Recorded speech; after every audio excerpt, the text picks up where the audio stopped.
Wanda, corriendo, porque ahora estoy con la segunda programa.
Y agradeceros que estéis aquí presentes. Estamos en estas cosas que se organizan, que a veces, si no es un tema que haya polémica y que venga arrastrado por la polémica, parece que no es un tema interesante, pero no os podéis imaginar estos dos personajes que tenemos aquí con nosotros esta tarde en estos diálogos de Alaurín, que vamos ya 12 años. Y claro, hemos tenido aquí a Ibarra, hemos tenido aquí pues, a gente, a expresidentes de la Junta de Andalucía, presidentes del Senado, hemos tenido exministros, hemos tenido, lo último fue el otro día, la verdad es que, pero bueno, hay personas que arrastran mucha gente, después tendrá menos repercusión. Lo que importa es lo que al final se transmite y que va a quedar grabado en la televisión y que se va a ver a través de Torrevisión y de YouTube Torrevisión. Se puede ver cuando se quiera este tertulia, este coloquio, esta conferencia que trata sobre dos personajes importantísimos de nuestra tierra, ¿no? Del mundo de la empresa, del mundo de la judicatura, etcétera, etcétera. Yo a Francisco lo conozco menos, pero sí a través de Novasoft, porque él fue el fundador de Novasoft, que fue una empresa pionera tecnológica aquí en Málaga, muy fuerte, muy potente, y es un empresario, sin duda alguna. Francisco Barrinuevo es un hombre, digamos, súper conocido, súper reconocido en el mundo de la empresa, en el mundo tecnológico, de la innovación, de una persona que lo que escribe, lógicamente, demuestra su gran mérito académico y lo que escribe pues tiene consecuencias. He estado leyendo algo ahí, sin duda alguna, de sus libros y de lo que ha escrito y del impacto que tiene, sobre todo en el mensaje de la economía, de la empresa, de la economía que busca la sostenibilidad por encima de todo, y es súper interesante. Francisco Barrinuevo Canto es,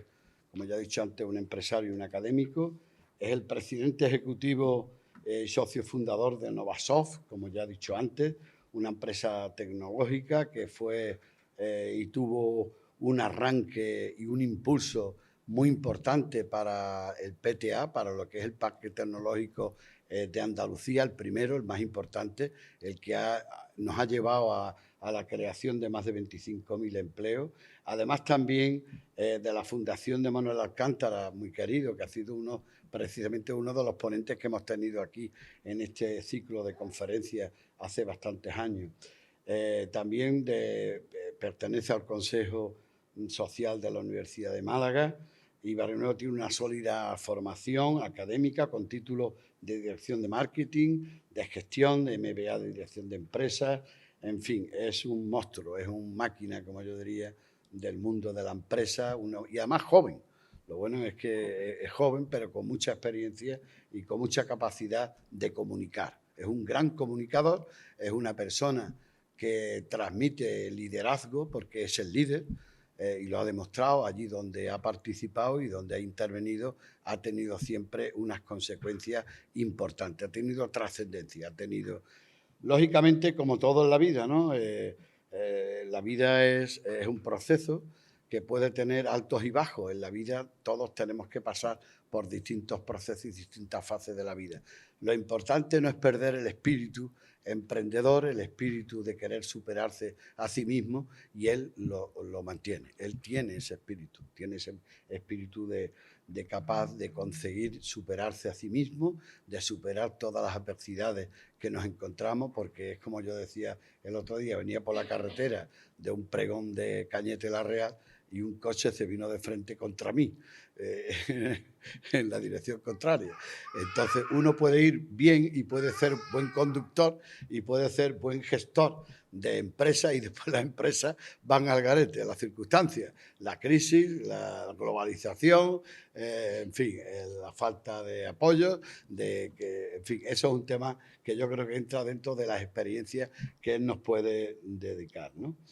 Ha recibido, pues yo he hecho un resumen muy reducido, ha recibido varios reconocimientos, la medalla de Andalucía en 2004, es muy importante, es un premio nacional de After Emprendedor, también es autor de varios libros sobre economía sostenible y emprendimiento, y su trabajo y dedicación lo han convertido en una figura, sin duda alguna, influyente en el ámbito empresarial y educativo en Andalucía. Es una persona que incide, que influye por su versatilidad, por su capacidad, por su experiencia, digamos, por su innovación en la educación, en el sistema educativo. Lógicamente hace mucha falta.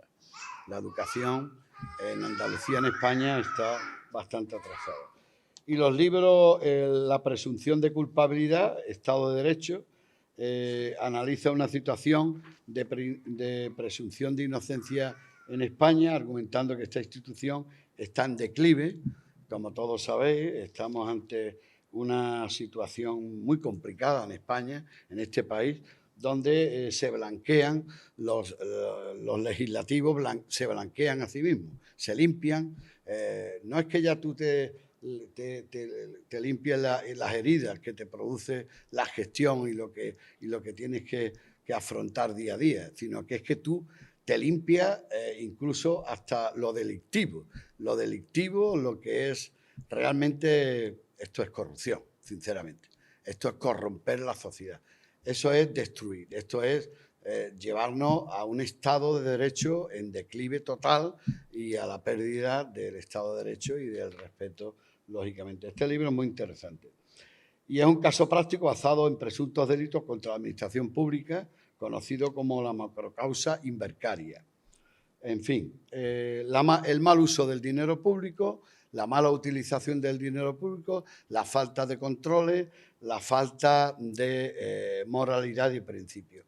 En realidad necesitamos en nuestro país gente que estén dispuestos a poner y no a quitar, a poner esfuerzo, a poner honradez, a poner sacrificio, a poner cultura, a poner generosidad, a poner solidaridad y no a quitar, porque el que viene, lógicamente, pensando egocentricamente, pues yo pienso solamente en mí y mis intereses, al final se olvida de para qué estamos y por qué estamos en esta sociedad, intentando liberar, intentando salvar a la persona, al hombre, de todos los problemas y de todas las cosas. De modo que el inmovilismo judicial y las posibles motivaciones políticas que podían contaminar el proceso. El inmovilismo, pues hay justicia cuando la justicia es rápida. Cuando la justicia tarda 20 años, ya no es justicia. Ya. Es un gran problema. Y el otro día me decía alguien, y eso me preocupa bastante, de alguien que había aprobado unas oposiciones, que había entrado en los juzgados a trabajar y le habían dicho que no se tomara esto muy en serio y no se tomara muchas prisas. Es decir, esto me recuerda a algunos trabajadores que entraban temporalmente en el ayuntamiento de albañiles y le decían los albañiles que estaban allí toda la vida, tú no corras, tú no te esfuerces, En fin, eso es malo, grave escucharlo cuando hay un atasco de tantos miles y miles, ya no solamente cosas que están por enjuiciar, sino lo malo es que hay sentencias, 30.000 a lo mejor en Málaga, que no se ejecutan, ni nadie se preocupa de la ejecución. La justicia debe ser justicia cuando tarda tantísimo tiempo. Este es un problema principal en nuestro país, independientemente de que ahora pues está muy politizado quién decide y cómo se decide la interpretación de las leyes. Y ahora el Constitucional pues echa abajo el trabajo. En fin, esto es, yo no soy abogado, tengo aquí a un superabogado que seguramente lo hará 20.000 veces mejor que yo. Pero sí leo y lo que leo me asusta, me da miedo. Estamos en el filo completamente de, digamos, del precipicio. Nos jugamos mucho en este país. Este país merece salvarse de la desgana, de la desidia, es que ya la gente le da igual. Yo me acuerdo, en mi pueblo no ocurre eso, afortunadamente. En mi pueblo yo tengo todos los días 20.000 quejas de cosas que hay que mejorar. Y eso me agrada. No me gusta, pero me agrada, porque me ayuda a mejorar y perfeccionamos nuestra gestión. Si la gente dijera, ¿yo para qué voy a reclamar? ¿Yo para qué voy a protestar? ¿Yo para qué voy a pedir una cita si el alcalde no me recibe? Pues lo mismo pasa con el presidente del gobierno de España, que le piden que se reúnan todos los presidentes autonómicos y lleva 2 años y medio y no los reúne. Hay cosas muy graves. La gente cae en la desidia, en el aburrimiento. Ya, ¿para qué? Estamos en ese momento crítico ahora, ¿no? Y bien, y ahora Francisco Javier Lara, que es bastante buen amigo nuestro, muy cercano a nosotros, de Churriana, pero bueno, él es universal. Como diría, una persona que ha sido decano del Colegio de Abogados, que siempre ha estado al servicio del abogado, conocido por una polémica por defender la honestidad y la honradez y los derechos imprescindibles de los trabajadores. A trabajadores abogados de oficio que cobran al año una miseria, y él, pues lógicamente sale en defensa de ellos, ¿no?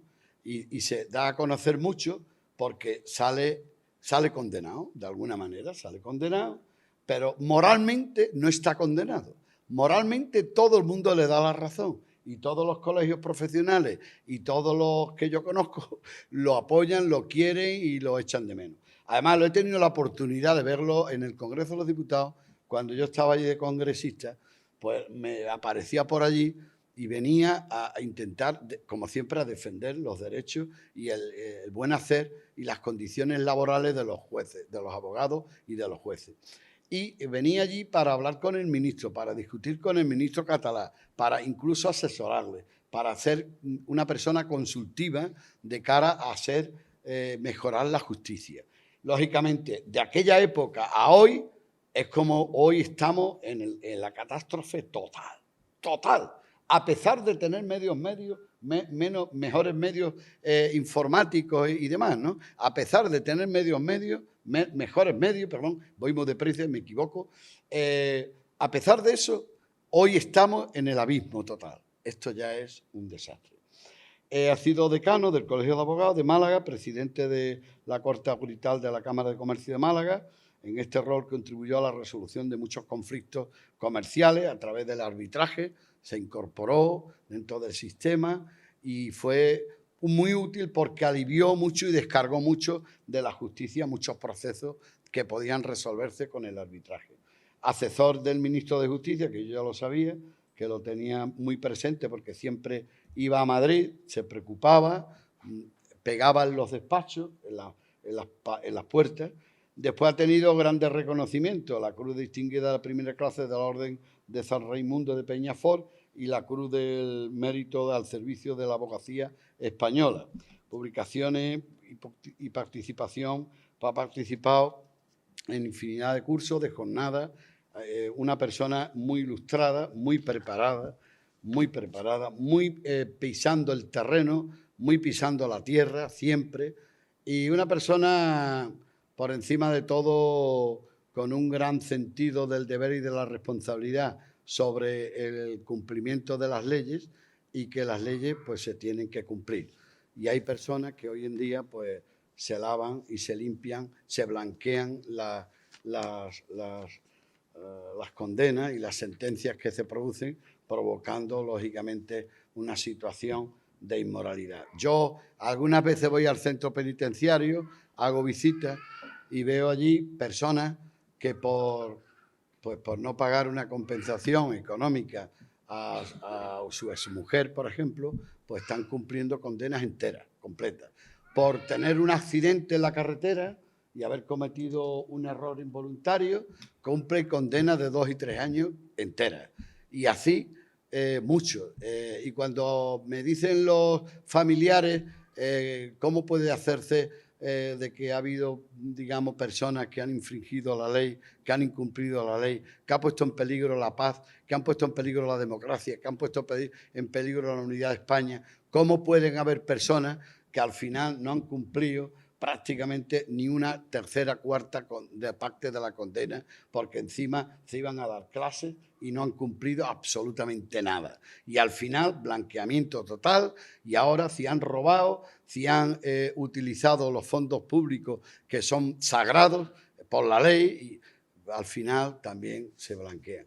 En definitiva, que estamos ante un empresario, una persona académica, una persona muy preparada, una persona que ha escrito, una persona que ha hecho cosas importantísimas para la sociedad, porque es la contribución al empleo, a la riqueza y también a levantar conciencia de las cosas que no están bien hechas, y a un hombre que ha defendido a los trabajadores desde abajo, sin importarle que lo pudieran condenar, agraviar, sentenciar, acusar, señalar con el dedo, apartarlo. Todo eso lo ha sufrido él porque defendía la verdad, defendía la honradez, defendía el derecho de las personas que de alguna manera pues tienen que tener una compensación económica. Tú puedes ser abogado de oficio, pero no estar siendo maltratado. Porque si al final el abogado está maltratado, está desanimado, está mal reconocido, ¿sabéis quién pierde? El que necesita al abogado. La sociedad que necesitamos de los abogados, porque quien utiliza ese tipo y esos abogados en esas funciones son personas vulnerables, personas que tienen dificultades económicas, y por eso él, ¿me entiende?, salió y defendió esa causa, y yo se la reconozco como amigo y como persona que le conozco desde hace muchos años. Espero que podamos tener una conferencia de cada uno de vosotros, Francisco y Francisco Javier, y que desde luego la vamos a grabar, la vamos a poner en Torrevisión un par de veces a la semana, y aparte el que quiera verla pues por el sistema de YouTube, canal Torrevisión, lo puede ver y puede ser muy interesante a contribuir a esta jornada que nos hubiera gustado que hubiera habido mucha más gente. Muchas gracias y disculpad, ¿vale? Venga.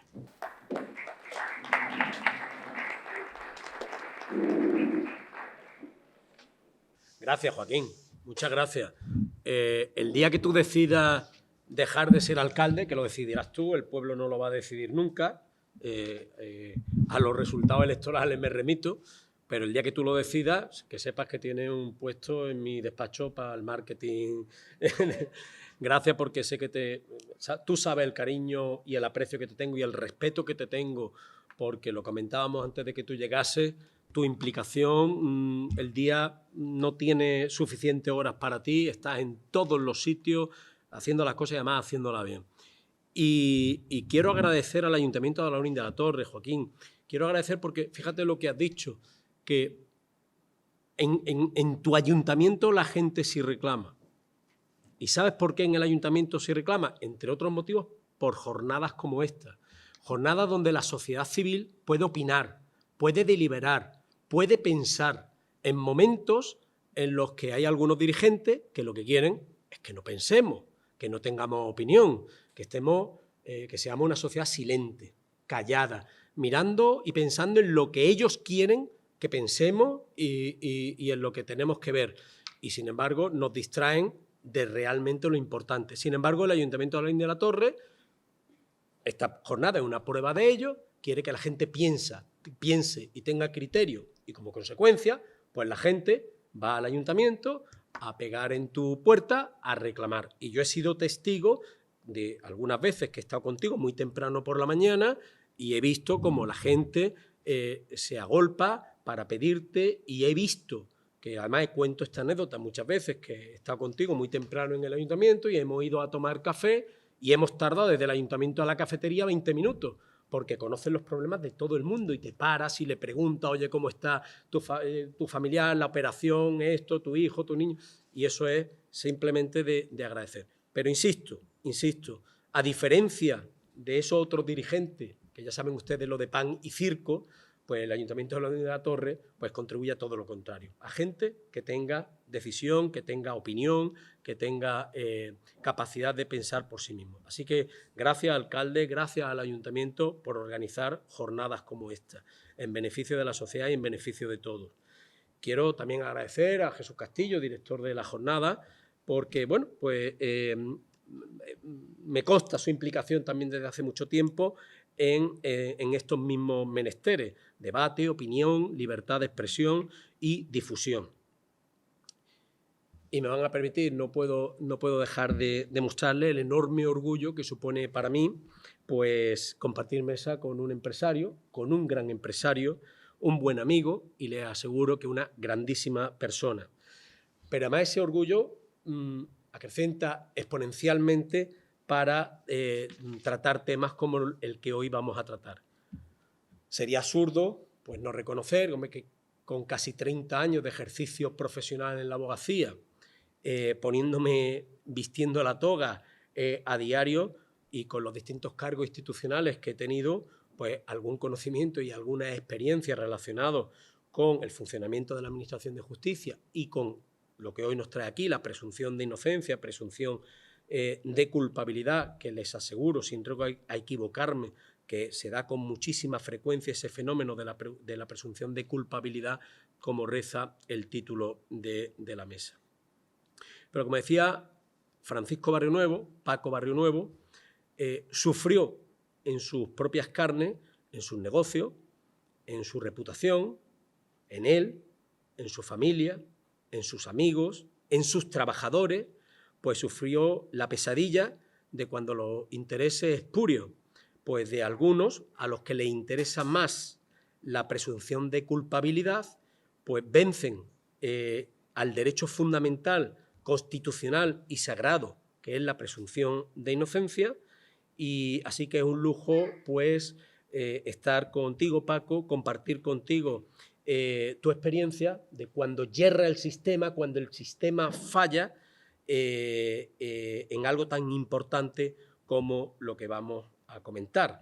Y sin embargo, para mí, el gran mérito de Paco fue resistir, no caer, reinventarse y no permitir que el sistema lo terminase de machacar ante aquel atropello. Salió victorioso de ese atropello y además hoy sigue siendo un empresario de absoluta referencia en, iba a decir Málaga, no en Málaga, a nivel autonómico seguro y a nivel nacional también.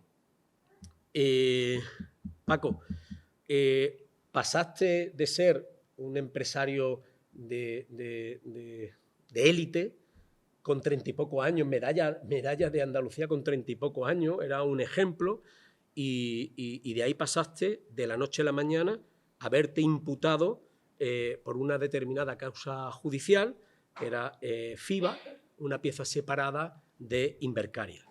A mí me gustaría que nos contases, Paco, cómo te afectó esto en lo personal, qué te supuso personal, profesional, familiarmente, con tu amigo, tu reputación, el riesgo reputacional, ¿cómo te viste esto? Y que nos cuentes también, oye, una cosa que a mí me preocupa mucho de la presunción de inocencia y que seguro que vamos a hablar a lo largo de la tarde.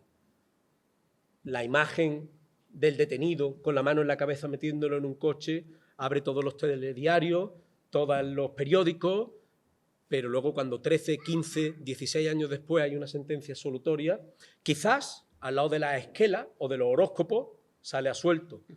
Pero en Google, cuando sigues metiendo el nombre, sigue saliendo esa foto, sigue saliendo los titulares en los periódicos. ¿Alguien te ha pedido perdón? ¿Alguien de los que te acusó ha pedido perdón? ¿Alguno de los bancos, de lo que fuese, que te cerró o te dio la espalda por tu reputación, por lo que llaman el riesgo reputacional? ¿Alguien te ha pedido perdón? ¿Cómo ha evolucionado todo esto en ti, Paco? Bueno, lo primero, agradecer muchísimo al alcalde sus palabras maravillosas, no me las merezco. Y bueno, me he quedado muy sorprendido gratamente por el vivero de empresa y por eso demuestra, ¿no? la apuesta por el emprendimiento, y eso es muy, muy interesante de resaltar, ¿no? Yo que vengo de fuera, vengo de Cártama, tampoco que vengo de muy lejos.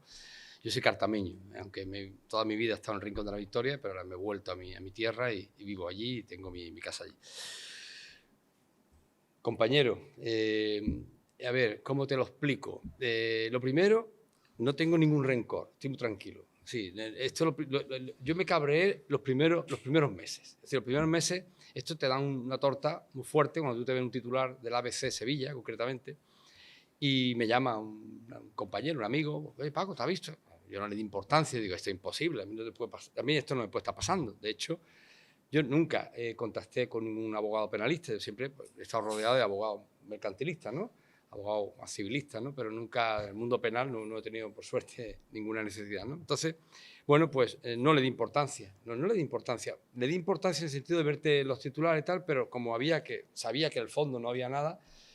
Bueno, pero esto al final, por circunstancias políticas, por circunstancias de intereses espurios, como bien has dicho, pues el proceso va avanzando, sigue avanzando, y entonces ya, pero eso toma en serio. Digo, esto ya, la cosa empieza a tener una profundidad que hay que tomárselo en serio. Y nada, el efecto fue demoledor. Yo en aquel momento, la empresa Novasoft llegó a tener 1.300 empleados del sector tecnológico. Una compañía que estaba prácticamente, no solamente en España, teníamos delegación en Lisboa, en Portugal, en México, concretamente en Argentina. Allí llegamos a tener una pequeña filial que duró un tiempo en Miami, en Estados Unidos. Bueno, una compañía con unas potencialidades enormes, trabajamos mucho el tema de la administración electrónica. La administración electrónica, que además uno de nuestros clientes principales eran los ayuntamientos, la administración local, ¿no? Bueno, el efecto fue brutal. La compañía Novasoft en aquel momento tenía muchos impagados, trabajábamos para la administración, todos sabemos que el año 2012, 2011 la cosa estaba muy mal, muy mal. Había muchos retrasos de pago, no se puede llamar impago porque la administración nunca impaga, lo que hace es que te tarda en pagar, pero bueno, al final es como un abogado, ¿no? Cuando un abogado no se termina de ahogar, le va a tirar el salvavidas, pero si tarda mucho en tirar el salvavidas, al final termina ahogándose. Bueno, pues algo parecido. La administración a veces ha ocurrido, ya por suerte eso se ha arreglado. Entonces, en esa situación llega la imputación de la persona de vértice de la compañía Novasoft, que en aquel momento era socio Unicaja también de Novasoft. Eso la gente no lo sabe. La gente cree que Novasoft era mía 100%. Yo era un socio minoritario, o sea que era el consejero delegado, y entre otros asientos tenía Unicaja. Bueno, pues eso fue el golpe, fue como el estoque, ¿no? Tuvimos que rápidamente presentar concurso a acreedores e iniciar un proceso concursal pues, para poder llegar a una liquidación ordenada. Por Dios gracias, salió todo bien, se liquidó en ley y ese tema pues se pudo salir de esa situación que fue complicada para mí, ¿no?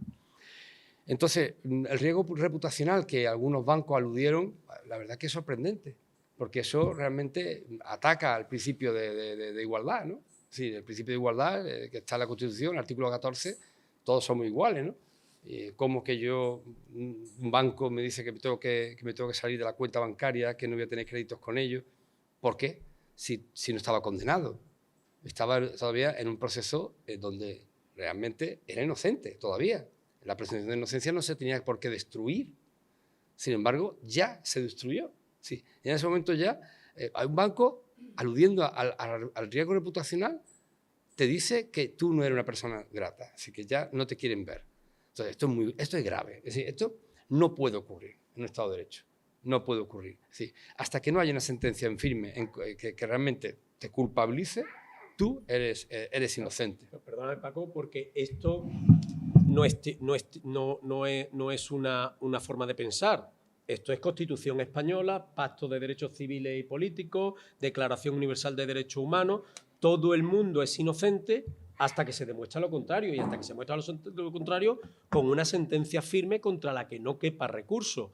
No porque lo diga Sálvame, ni tertulias, ni comentaristas de 3 al cuarto. O sea, hasta que no haya una sentencia judicial firme, todos somos inocentes. Y sin embargo, pues en este país sufrimos un constante ataque. Y se me ocurren muchísimos casos que podemos enumerar, además del tuyo, que por supuesto no lo he dicho. Pero Paco, después de muchísimos años, fue absuelto, y absuelto con tal contundencia que la propia Fiscalía, que fue la única que acusó, porque incluso la acusación, no había acusación particular contra él, y la acusación popular modificó conclusiones a lo largo del juicio y retiró la acusación. O sea, después del juicio, después de la celebración del juicio, la acusación popular, que la ejercía el Partido Popular, pues actuó de manera acorde con la Constitución, dijo, en vista de la prueba practicada, modifico conclusiones y no acuso a este señor. Y se quedó solo con la Fiscalía. Y luego hablaremos de la Fiscalía y de los cuerpos y fuerzas de seguridad del Estado. Pero que quede constancia que Paco fue absuelto. Y que el fiscal, la Fiscalía, después de haberlo tenido en un proceso durante 12, 13, 14 años, 11 años, no recurrió. Por algo sería. Sí, bueno, es que efectivamente al final las acusaciones populares muchas veces no tienen recursos para poder tomar esa decisión con antelación, ¿no? Porque eso requiere también estudiar las pruebas, etcétera, ¿no? Y el que realmente tiene recursos, que es la Fiscalía, es la que tenía que haber dado el paso ante no haberme llevado un plenario, es decir, a mí. Es decir, no tenía sentido que siguiese en ese RQR, ¿no? Os voy a poner un caso. Mira, nosotros, como Novasoft, en aquel momento, éramos una compañía que estábamos facturando unos 80 millones de euros. Nosotros teníamos en aquel momento un EBITDA, que es beneficio ante impuestos y tal, estábamos manejando, podíamos estar en los 7 millones de euros. Es una compañía que no estaba necesitada de ir a pegar a la puerta de la administración a nada, ¿no? De hecho, nosotros éramos socios, coinversores, junto con Invercaria, en un proyecto que se llama FIBA. Así creamos, eso fue lo que se llama una joint venture entre empresas privadas y una empresa pública de capital riesgo. Perdimos dinero, tanto Invercaria como perdió dinero Novasoft en aquel momento. Es decir, en ese momento, eso fue lo que me sorprendió a los magistrados, que me lo preguntaron muchas veces. ¿Usted perdió? Sí, está acreditado que perdimos 320.000 euros. Bueno, en definitiva, la cuestión es, ¿por qué una fiscalía, ante las pruebas tan contundentes, por qué un juez instructor, concretamente del juzgado del 16, de instrucción del 16 de Sevilla, no se da cuenta de todo esto y de alguna manera tienen el poder de no practicar la prueba en instrucción, dejarla ahí y llevarte a un plenario? Y siempre está en la situación de decir, no, es que usted sigue siendo inocente. No es verdad, no es verdad. ¿Cómo voy a seguir siendo inocente si tengo ahora mismo a un fiscal que pide penas de prisión para mí? Y que la gente, en general, los que no estamos en el mundo de la abogacía, pues entiende que si un fiscal te pide pena de prisión es que algo habrá hecho. El río suena, agua llega. Eso es seguro. Entonces, en esa situación lo que yo creo que es muy grave. Yo tengo mi hija que está aquí, mi nieto, por cierto, y mi chica, mi pareja, pues, y mis compañeros también, que aprovecho y saludo, pues al final te encuentras en una situación en la que es desesperante. Es desesperante. Pero ahí sí es importante no perder la calma. Y fue cuando ya te conocí. Realmente nos conocimos porque yo soy economista, soy profesor de economía, pero me puse a estudiar Derecho. Y el año 2019 me colegié en el Colegio de Abogados de Málaga, y ahí es donde te conocí, realmente. Y además tú eres prologuista, hizo parte del prólogo junto con Javier González de Lara, nuestro presidente de los empresarios de Andalucía, también abogado, y el que en aquel momento Juan Carlos Robles, que era el decano de mi colegio, el Colegio Economista de Málaga. Ellos son los prologuistas de este libro, ¿no? Entonces, en el año 2019 yo estaba acusado, pendiente de un juicio. Entonces, hombre, creo que me conocía ahí lo suficiente, había escrito artículos, en fin, yo siempre con el respeto, evidentemente, a las autoridades. Y cuando critico, siempre pongo nombre y apellido, no tengo ningún problema, porque además lo hago con respeto. Lo hago con respeto siempre, y siempre intento justificar en derecho, ¿no? Y en la ley. Entonces yo siempre, además en mi libro lo digo, tengo que reconocer el trabajo tan importante que hacen los cuerpos de seguridad del Estado y, por supuesto, los jueces y los fiscales. Y eso no quepa haber duda que hace un trabajazo y que no podemos tampoco echar por tierra ese trabajo, porque sería absurdo, ¿no?, pensarlo. Puede haber equivocaciones, por supuesto. Yo aquí lo que intento es que este caso práctico sirva para las facultades, sirva para el público en general y que sobre todo se intente aprender de él, porque al final yo he aprendido. Mira, soy abogado, no pensaba, nunca en mi vida pensaba que a esa edad me iba a poner yo a estudiar Derecho. Bueno, pues fui a la facultad, pero no, además lo hice por la vía lenta. Me fui a la facultad por la tarde, después me fui a hacer el máster de la abogacía, que era cerca de 2 años, me fui a hacer las prácticas judiciales en la audiencia aquí en Málaga, después me presenté al examen de Estado y después me colegié. Es decir, que pasé, pero yo estaba encantado, estaba ilusionado porque quería aprender, quería bueno, pues entender todo esto y fue una terapia. Fue una terapia. Yo también aquí di un mensaje. Ante una situación de revés que te puede dar la vida, porque todos pasamos por situaciones complicadas, es muy difícil que nadie de los que estamos aquí y que me esté escuchando diga que siempre ha ido bien la vida todo. Si no es un problema familiar, es un problema empresarial o económico, siempre vamos a pasar por una situación. Es que nos tomemos con calma, aprendamos la lección y al final no busquemos culpables. Vamos a ver cómo podemos salir de esa situación, pues con calma, con tranquilidad y sobre todo con respeto. Y siempre pensando que no hay nadie detrás con ganas de fastidiarte, que eso al final te has visto ahí envuelto en una situación donde al final pues tocaba que en aquel momento pues Invercaria saliera para la palestra y tal. Y bueno, eso no quiere decir que, oye, que haya otras piezas donde haya habido malversación, que puede haber, que las haya. Pero en el caso nuestro y en el mío concretamente no la hubo y hubo 3 magistrados, no 1 ni 2, que hicieron una sentencia que tú la has leído, impecable, que ahí sí que realmente ya limpió todo, pero es una pena que ocurra en el pleno siglo XXI este tipo de situaciones y lo que nos pueda pasar a cualquiera de nosotros. Sí. Es que lo que pasa, tú dices que no hay que buscar culpables. Hombre, yo creo que a veces sí hay culpables. Y hay culpables quizás no intencionadamente, pero, hombre, yo lo digo en mi condición de abogado y además que soy abogado, que llevo bastante derecho penal. Yo veo todos los días, y digo todos los días, que nos ponemos la toga, aquí están mis compañeras también de despacho, algunas de las compañeras del despacho, que nos encontramos que desgraciadamente la presunción de inocencia no existe. Por eso el título de tu libro es fantástico, presunción de culpabilidad, porque cuando los cuerpos y fuerzas de seguridad del Estado dicen que cuando se dice generalizar es malo, pues yo en este caso me atrevo a generalizar. Yo, por supuesto, respeto a los cuerpos y fuerzas de seguridad del Estado, respeto a los órganos judiciales, a la Fiscalía, pero a diario vemos como cuando la policía hace un atestado, eso va a misa, porque es su trabajo y lo defienden a pie juntillas porque lo han hecho. Entonces, si en algún momento se archiva el procedimiento, cuando ellos han derivado al juzgado, han mandado el atestado, formulando acusación contra alguien, si eso se archiva, pues no hemos hecho bien el trabajo. Y luego la Fiscalía.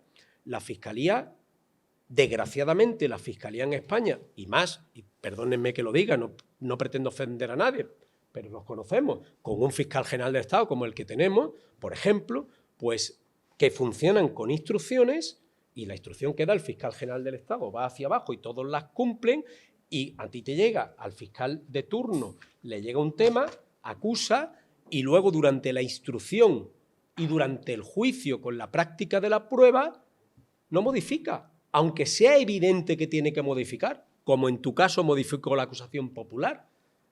No modifica. ¿Por qué? Porque no tiene autorización para modificar y porque además lo toman como un tema personal.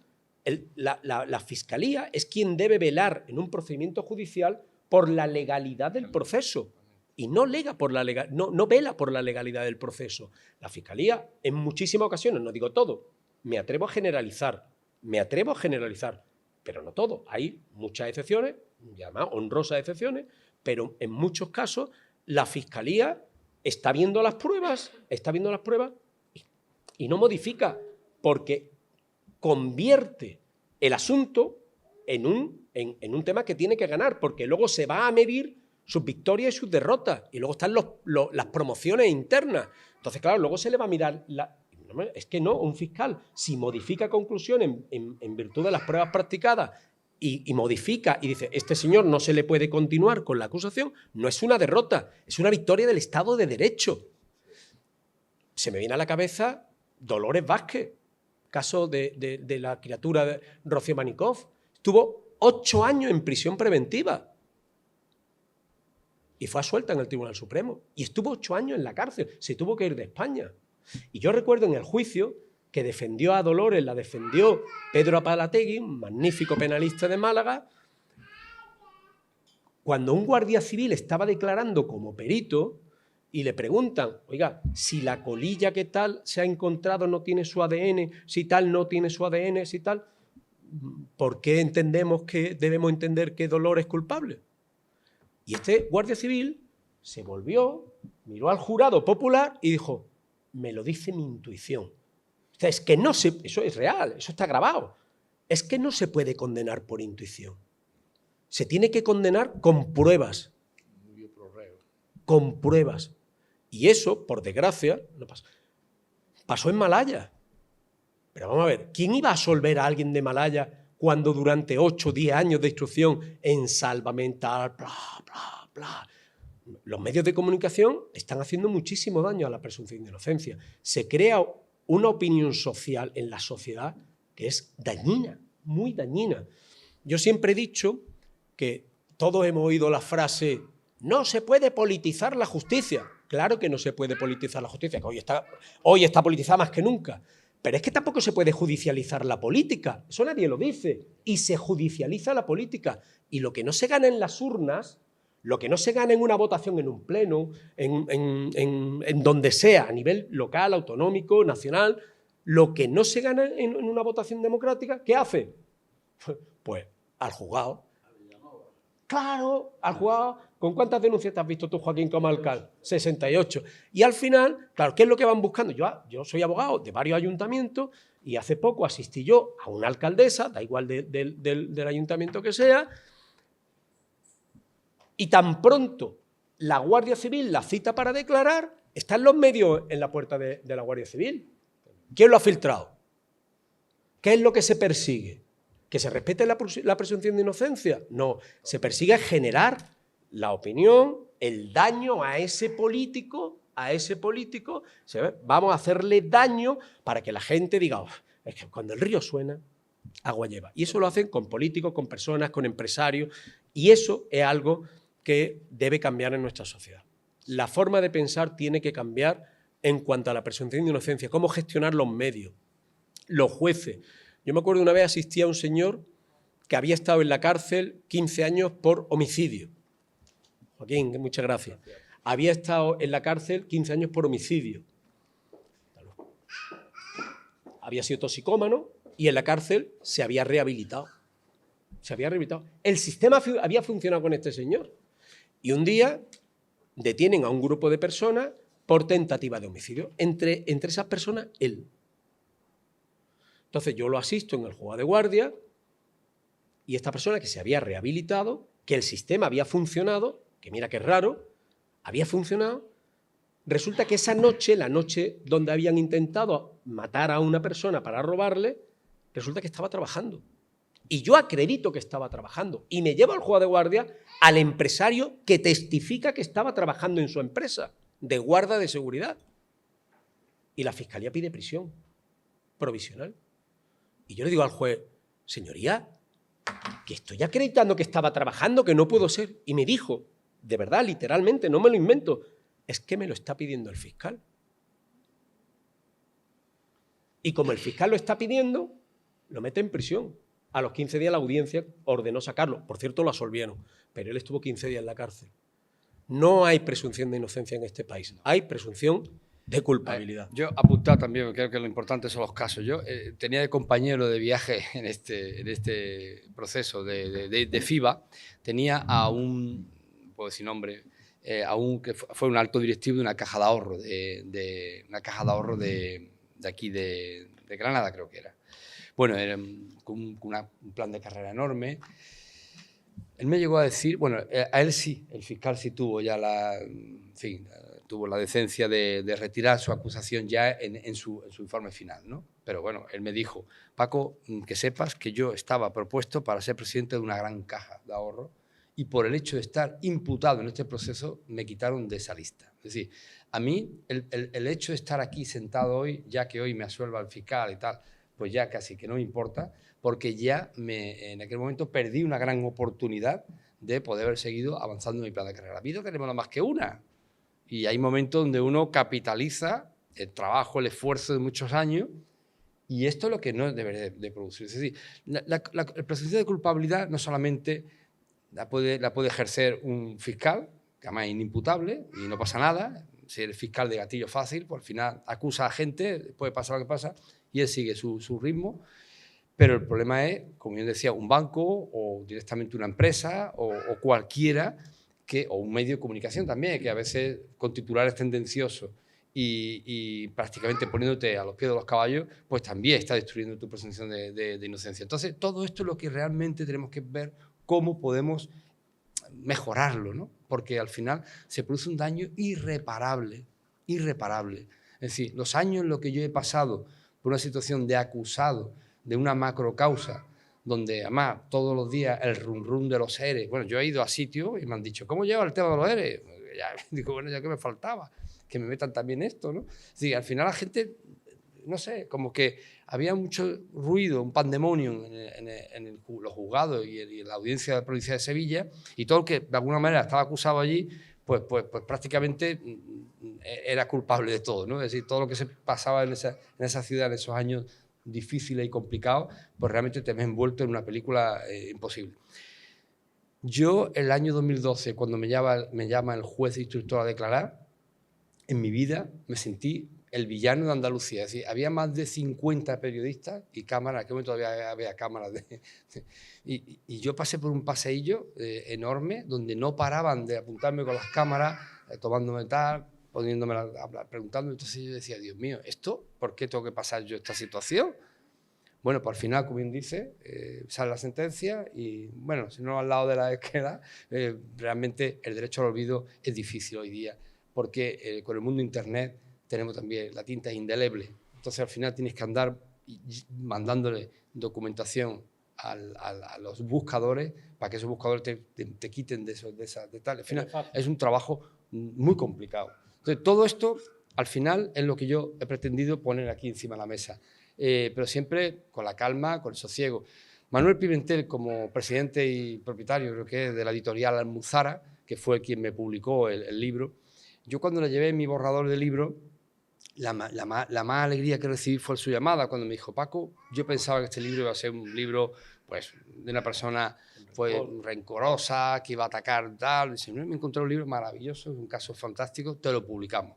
Bueno, fue una cosa increíble, fue un momento de felicidad y además de impulso, ¿no? Porque te das cuenta que a pesar de que en aquel momento seguías todavía en el procedimiento, tenía bueno, pues gente de peso, ¿no? Porque para mí Manuel Pimentel, que por cierto me ha acompañado en la presentación del libro, tanto en el Colegio de Málaga, la abogada de Málaga, como en el de Granada, como en el de Sevilla. Así que hemos presentado, hemos hecho un showroom del libro. Y bueno, y esto ha sido a última hora, gracias al Ayuntamiento también de Alhaurín, que me ha dado la oportunidad, pero que Manuel siempre ha estado ahí y de hecho está en las intervenciones suyas maravillosas, porque es tiene un señor que tiene un don de palabra y lo que dice lo dice con una contundencia y con una elegancia increíble. Y nada, yo con esto decirte que el libro sigue todavía a la venta en Amazon, en algunas librerías, y bueno, tengo aquí alguno que os lo daré a quien estime, y encantado de nuevo, de verdad, por darme esta oportunidad. A mí me gustaría añadir una frase, que por supuesto no es mía, que cuando estamos hablando de situaciones en las que puede existir duda sobre la culpabilidad de una persona, el sistema funcionaría tal y como establece la Constitución. El principio, que habrán oído alguna vez seguro en alguna película, en la tele, el indubio pro reo, en caso de duda, en favor del reo.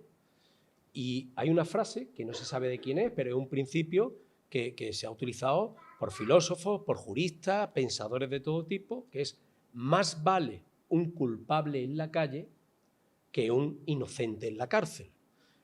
Esa frase resume de una manera muy categórica lo que debe ser la presunción de inocencia. Y, por supuesto, podríamos hablar de determinados comportamientos que habría que erradicar en la sociedad, no solamente en la Fiscalía, en los jueces, en los cuerpos y fuerzas de seguridad del Estado, también en la sociedad y sobre todo en los medios de comunicación. Ese respeto que está previsto en la ley, que no sería vamos a modificar la Constitución, vamos a modificar la ley de enjuiciamiento criminal, no, es que está previsto en la ley. Las actuaciones son secretas salvo para las partes, que no tiene nada que ver con el secreto de sumario. Lo que solemos ver, secreto de sumario es secreto hasta para las partes. Pero cuando no hay secreto de sumario, las actuaciones son secretas salvo para las partes. Y esas filtraciones interesadas, esas filtraciones lo hemos visto todos. Claro, el que no se dedica al derecho, pues no cae en esos detalles. Pero se me viene a la cabeza, por ejemplo, Malaya, Saqueo 2, Ballena Blanca, sobre todo Ballena Blanca. Ballena Blanca fue tremendo. La propia Policía Nacional, cuando va a hacer las detenciones, avisa al Ministerio del Interior. Y las imágenes de la detención que salen en los telediarios van con el logo del Ministerio de la Policía Nacional. O sea, filtra a la Policía Nacional en el momento de la detención. En ese momento yo tenía responsabilidad institucional en el Colegio de Abogados. Yo recuerdo cómo se vivió aquello. Sacar a un padre de su casa, de la ducha, delante de los hijos que lo iba a llevar al colegio y llevarlo detenido. Padres que eran abogados, notarios. Cruzarse un coche de la Policía Nacional con los pasamontañas para detener a notarios, a una notaria, delante de los hijos que lo llevaban al colegio. Detener en el despacho, pero todo esto grabado y retransmitiéndose con el logo de la Policía Nacional, a un mensajero que va a dejar un paquete en el despacho y se lo llevan detenido, a un mensajero. Luego Ballena Blanca quedó en el chanquete gris, porque luego Ballena Blanca es que de 70, 80 detenidos se condenó a uno y de ser el mayor blanqueador quedó en nada. Pero bueno, esa es la situación. Entonces todo eso habría que corregirlo y tendríamos una sociedad mucho más justa, porque al final la presunción de inocencia lo que garantiza son los derechos humanos y un sistema justo, donde, oiga, a mí me dice muchas veces, ¿y tú cómo puedes defender a alguien que ha cometido un delito? Me acuerdo que la última vez que me lo preguntaron era alguien que vendía jacuzzi, piscina y tal. Digo, ya, pero si alguien que le están acusando de algún delito va a tu tienda a comprarte un jacuzzi, que se lo vendes. Digo, yo no defiendo a delincuentes. Los abogados no defendemos delincuentes. No defendemos delitos. ¿Yo cómo voy a defender un delito? Yo no defiendo delitos. Yo lo que defiendo es un proceso justo. Y que todas las personas tengamos un proceso justo. Si nos vemos involucrados en alguna situación, alguna sospecha, que tengamos un proceso justo, con todas las garantías constitucionales, ni más ni menos, con respeto a la presunción de inocencia, con respeto a nuestros derechos. Y si se practican todas las pruebas y se determina en base a las pruebas que es culpable, pues que lo condenen. Pero nosotros lo que defendemos es el Estado de Derecho. Y eso es la realidad, pero desgraciadamente en el día a día, por eso yo sí generalizo, no pasa en los juzgados. No está pasando en los juzgados. Muy bien, sí, yo creo que ya por terminar, solamente me queda la cita esta de nuestra compañera Clara Campoamor cuando dijo: he acusado las injusticias porque no quiero que mi silencio las asuelva. Yo con esto quiero terminar. Es decir, agradecer muchísimo al Ayuntamiento, a todos aquí presentes. Y bueno, lo dicho, que recomiendo leer mi libro. Espero que nunca os pase lo que me pasó a mí. Pero si os pasa, tranquilidad, tenéis un abogado que es Javier Lara, y yo también para ayudaros también la experiencia que he tenido, pero bueno, espero que no sea así. Y nada, lo deseo a todos lo mejor y muchas gracias a todos los que habéis estado aquí presentes, también a mis compañeros que están aquí, mis compañeras de los colegios. Hoy día pues tengo, como he dicho anteriormente, la suerte de liderar un grupo empresarial que se llama Nova School, que da empleo a 485 empleados, una red de colegios tanto en Málaga, Granada, Almería, Valencia y en Lanzarote, y estamos encantados. Ejerzo la profesión de profesor aparte part-time y comparto con ellos. Yo creo que la profesión, junto con la abogacía, de las más nobles, ¿no? de las que más impacta en la sociedad, ¿no? Así que nada, lo dicho, muchísimas gracias, y Javier, por tus palabras, eres un gran amigo y siempre pues estás ahí ayudando, siempre... ¿Aprendiendo de ti? No, yo de ti. Bueno, muchas gracias, Paco, y que te lo decía al principio, un placer compartir contigo siempre reflexiones, porque desde luego eres un referente, sobre todo por eso, por lo que hemos dicho antes. No hay rencor, fijaros qué grandeza, ¿no? Me han tenido, iba a decir una palabra que no, fastidiado durante muchos años, pero bueno, me reinvento, me pongo a estudiar otra carrera, hago un máster, a mi edad, con 51 años, hago un máster, hago el examen de Estado, las prácticas, el examen de Estado, tal, monto una nueva empresa y demuestra la categoría humana, es decir, no me van a vencer porque no he hecho nada malo. Así que yo creo que hay mucho de lo que tú puedes enseñar. Gracias a todos, y no sé si alguno quiere comentar algo, quiere preguntar algo. A vuestra posición. Yo sí me gustaría apuntar, quería que a Francisco Arrenuevo, en aquel entonces yo seguí muy de cerca a través de la prensa, todo lo que ha contado. Soy un devorador de prensa diaria y la verdad que, es decir, después de escuchar un poco sus palabras, yo creo que ha sido elegante, lo siguiente. Elegante no lo siguiente, porque el sufrimiento que habrá pasado con todo este proceso, y es lo que dice, no acuso a nadie, no hablo de nadie, aunque dará nombres, me imagino, en el libro, pero yo no sé si hay alguien que se asustó en aquel entonces de la dimensión que estaba adquiriendo una empresa que era un referente increíble. Es decir, los malagueños estábamos muy contentos de tener una referencia a nivel nacional como era Novasoft. Bueno, imagínate, Premio Príncipe Felipe de la cadena industrial, es decir, por resaltar, ¿no? Es decir, uno de los premios mayores, el mayor galardón que puede recibir una empresa, y además en la categoría de calidad industrial, que era la más objetiva de todas. Esa tuve la suerte de cogerla de la mano del príncipe, que es actual rey, ¿no? ¿Qué te voy a decir? Lo que he dicho antes, no voy a repetirme. Fue durísimo verte en los titulares cuando realmente no hay ni más mínima duda que hubiera cometido ningún delito, en absoluto. Es decir, lo único que, bueno, pues en aquel momento tenía la conciencia de que había que crear empresas, que había que invertir, y además tenía en ese momento, creamos incluso una sociedad, el grupo Novasoft, creamos una sociedad que se llamaba Equity Investment, que lo que hacíamos era pues poner dinero en diferentes proyectos para ver si... Yo era convencido de que había que, de cada 10 proyectos que lanzas, pues 7 no funcionan y 3 funcionan, y de esto va. Además, estamos aquí en el libro de empresa, de eso sabéis vosotros bastante, ¿no? Es decir, el mundo del emprendimiento es esto, es lanzarte y después pues, puede surgir que la empresa pues no termine. Entonces, bueno, pues nunca entendí por qué se judicializó este tema, por qué se tira bombas de racimo y da igual a quien caiga, y esa sensibilidad hay que tenerla. Hombre, por supuesto todos los ciudadanos tenemos el mismo derecho al tratamiento, pero yo creo que también hay que tener en cuenta que en mi caso representaba una empresa que daba trabajo a muchísima gente y que si me atacaban a mí estaban atacando también a una empresa y evidentemente a todos los que trabajaban. Entonces, bueno, pues si no había una prueba clara y esto del indivio pro reo no se aplicó, pues yo creo que ahí es el gran error que cometió la justicia conmigo. Es decir, en este caso la justicia, o concretamente, por ser muy preciso, el juzgado de instrucción número 16 de Sevilla y los 2 fiscales anticorrupción, que se empeñaron en seguir manteniendo una acusación sin indicios. Es decir, no tenían ni indicios, tenían unas conjeturas, una sospecha. ¿Cómo te reinventas después de todo esto? ¿Cómo te reinventas y aterrizas el tema educativo? No sé si lo llevabas de antes. Bueno, lo llevaba de antes, sí. En el año 2009 adquirimos el primer colegio, ya estábamos trabajando en ello, pero bueno, el hecho de cerrar Novasoft de forma precipitada y tal fue unos años muy duros, como dijo una vez Winston Churchill, ¿no? Si te ves caminando por el infierno, camina deprisa. Entonces, bueno, pues pasé unos años difíciles, muy complicados, porque se juntó todo, ¿no? Así, se juntó la tormenta perfecta, ¿no? Así, la imputación, está atento al proceso y encima una situación de crisis que tuve que superar.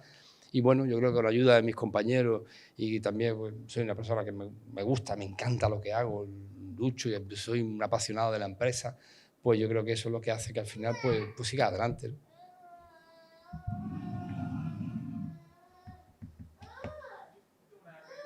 Sí, dime. ¿Cómo empezó a estudiar Derecho? No sé a qué edad, pero ya... Pues ya una edad ya, sí. Pues Claro, mira. Te lo digo yo, 51. ¿Qué es lo que encontró? ¿Qué fue lo más difícil que se encontró en ese momento? Estudiando la carrera, ¿te refieres? Bueno, la memoria... Sí.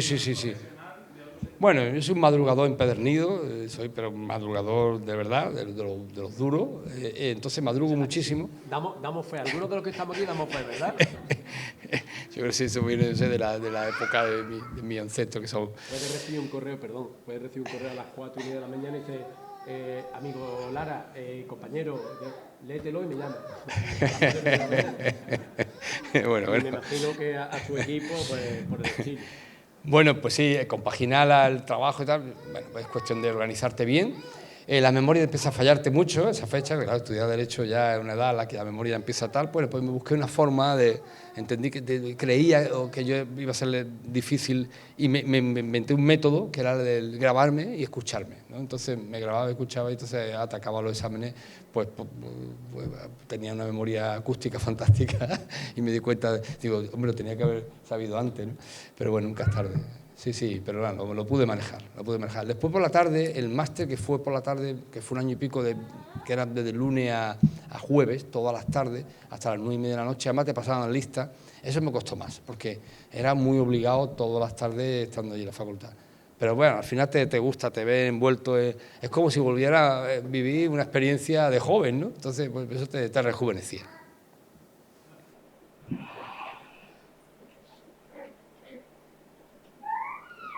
Yo quería comentarle, aunque no sé antes, que en el vértice superior de la pirámide está el fiscal general del Estado.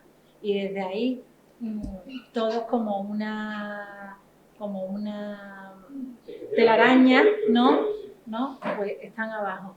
Y tienen que hacer lo que se mande de arriba.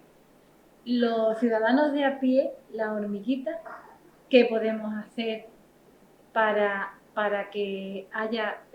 le escuché nombrar antes decir la palabra antes, decente, para que los de abajo no tengan que ser decentes y nosotros como ciudadanos pues tengamos el garante, la confianza de que van a aplicar lo que el derecho dice.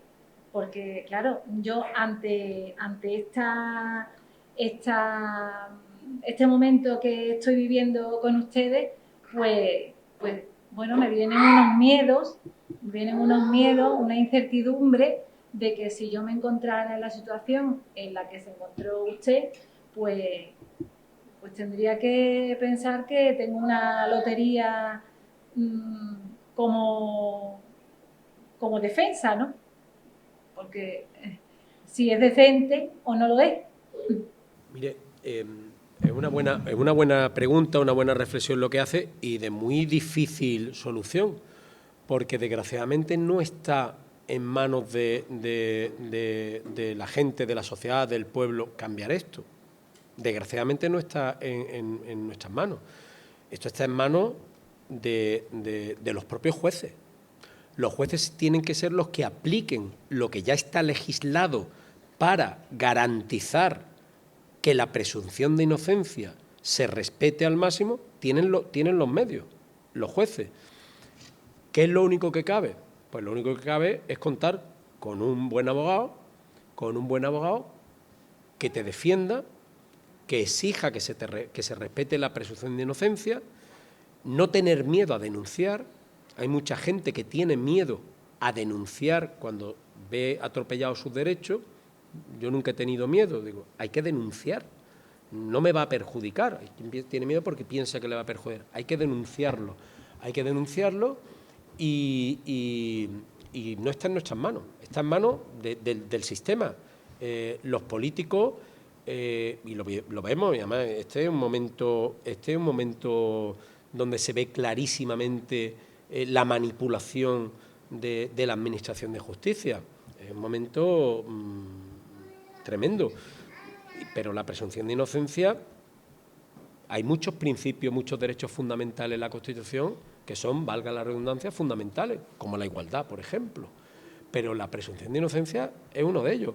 Yo me acuerdo, bueno, si no hay presunción de inocencia, ahora que está tan de moda el riesgo de Venezuela y tal, estaríamos en un estado bananero, donde te apunto con el dedo y ni presunción de inocencia ni nada, y te condeno y tal. Y eso nosotros no lo podemos cambiar. Nosotros me refiero a los ciudadanos. Se puede cambiar en los juzgados. Y quien debería cambiarlo son los jueces. Y quien debería cambiarlo es un fiscal general del Estado que no dependa de quién depende la Fiscalía, que sea independiente. Quizá es el momento de que la Fiscalía no dependa del gobierno de turno, ni del PSOE, ni del PP, ni del que pudiera venir. Que sea independiente realmente y que sea un fiscal que se elija, como en otros países, y que sea independiente y que funcione al margen del Ejecutivo y del Legislativo, que funcione totalmente al margen y que tenga unos criterios propios, independientes, y que la Fiscalía no funcione con instrucciones. ¿Por qué tiene que funcionar con instrucciones? Que la Fiscalía sea independiente y que un fiscal, si no ve riesgo de delito, si no hay indicios de delito, que no acuse, que no acuse. Esto llevado a la práctica, voy a decir algo que puede sonar a una tontería.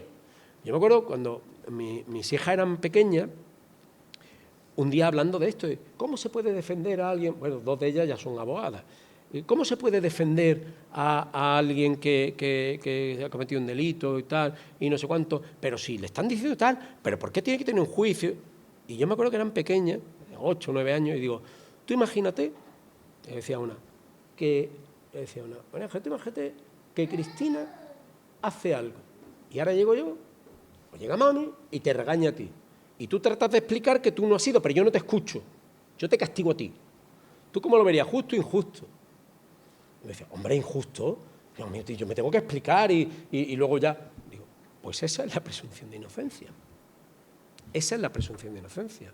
Oye, hay que escuchar a las partes, hay que ver las pruebas, hay que ver no sé cuánto, y no porque el Coto Matamoros y la de la Avena estén en la televisión pegando gritos, o si nos dejamos esto, que nos vayamos a las tertulias. Porque hay muchas veces, lo ha dicho Paco, con toda la razón del mundo, que los titulares son muy tendenciosos y muy dañinos. Y yo le aseguro que yo a usted no le conozco de nada, ni usted a mí.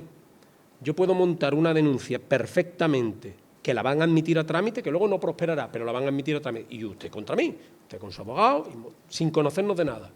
Redactamos una denuncia que se va a admitir a trámite. Da igual el resultado. Lo que se busca en las noticias.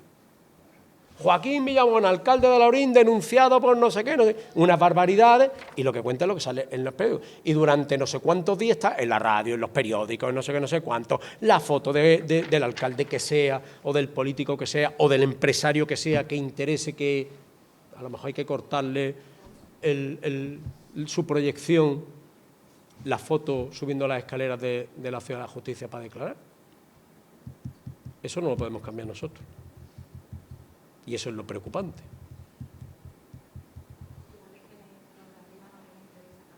Evidentemente. Evidentemente. Por eso tienen que ser los jueces. Y esto empezaría por una fiscalía independiente. Una fiscalía independiente. Un paso importante. Lo que pasa es que también hay cosas ahí que buscar el medio siglo. Y algunas veces tengo pensamientos como si fuera una niña. Hay veces en los que vamos a ver, yo pertenezco al cuerpo de enfermeros de instituciones penitenciarias, ¿vale? Entonces yo me encuentro en la otra parte, yo veo día a día la otra parte, ¿no? Yo como sanitaria, para mí, a los que yo atiendo, mis pacientes han cometido delitos, del tipo que sea, ahí hay un popurrí. Yo tengo claro que lo tengo que curar, que le tengo que dar salud, que tengo que prevenir la enfermedad, ¿no? Porque los jueces no lo tienen tan claro. Entonces, Es que pienso que por eso le he dicho lo de la mentalidad, ¿no? La mentalidad de niña. Que claro, hay unos intereses que aquí todo el mundo sabe, pero nadie quiere contar. Se dan dos situaciones. Una, Paco lo aludía al principio, que es lo que en el juicio que yo tuve lo llamamos la inercia procesal. Aquí se ha deshumanizado todo. La justicia, la salud, donde ya no hay personas enfermos. En muchas ocasiones lo que se trata es de un enfermo, no una persona con una enfermedad. Y donde los abogados, hablo de los abogados, pues tenemos a un cliente que, bueno, uno más. Y donde los jueces, en un juzgado de guardia, los fiscales, ya no se ven a las personas. Se ven papeles y entonces empieza algo, como decía Paco, yo vi un titular en el ABC Sevilla, bueno, esto no llegará a nada, ¿no? Pero la inercia procesal, la maquinaria, sigue y sigue y sigue. Y cuando te quieres dar cuenta, estás en el banquillo. Y nadie saca su corazón y pone en aplicación, nadie no, hay magníficos jueces en nuestro país, magníficos, y magníficos fiscales, aunque luego voy a contar un chiste de fiscales, que no se preocupan de lo que hay detrás. Pero tampoco creo que sea cuestión de corazón. Cada uno tiene un código deontológico. No es cuestión de que sí hay profesionales buenos, malos y regulares. Sin duda. Pero hay una base mínima que hay que cumplir. Pero tenemos un sistema... Yo no puedo decir, pues esta persona porque está aquí y ha violado a su nieta, pues yo no lo voy a curar. O yo no le voy a poner la insulina, por ejemplo, ¿no? Entonces, o no lo voy a defender. O no lo voy a defender. En el caso de la abogacía, ¿no? Claro. Pero el tema es que tenemos un sistema... Lo que usted comentó antes, la justicia está politizada y la política... Está judicializada. Pero Claro. es que la justicia pasa igual que en la medicina o incluso peor, que a lo mejor llega un día, hoy a lo mejor el juez de guardia a lo mejor ha tenido 50 detenidos. ¿Tú crees que en una guardia de 8 o 10 horas se puede tratar 50 detenidos de verdad con la atención que requiere? Que al final ese juez va a determinar si esa persona va a ir a prisión preventivamente o no. Realmente en una jornada se pueden ver 50 asuntos, 35 asuntos, 40 asuntos. Es imposible. Es como el médico de familia, si nos vamos al campo de la salud, si tiene que ver 35 pacientes en 4 horas, pues lo ve como los puede ver. Y entonces no nos damos cuenta de que esto hay que cambiarlo. ¿Y cómo se cambia esto? ¿Quién lo tiene que cambiar? Los de arriba, que tienen que hacer una inversión de verdad y hacer que funcione la medicina, la educación, la sanidad, la justicia, todo. Claro. Y desmoralizado.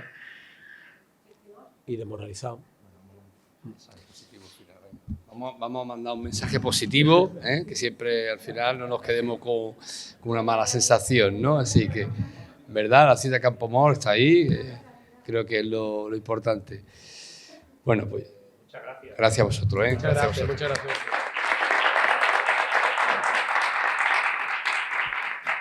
Anunciar que siempre terminamos de esta manera, que la próxima conferencia que tenemos es el 22 de octubre en la biblioteca. Volvemos con la presentación de un libro del que fue presidente de Alianza Popular, Antonio Hernández Manso, que parece que ajusta cuenta con el partido.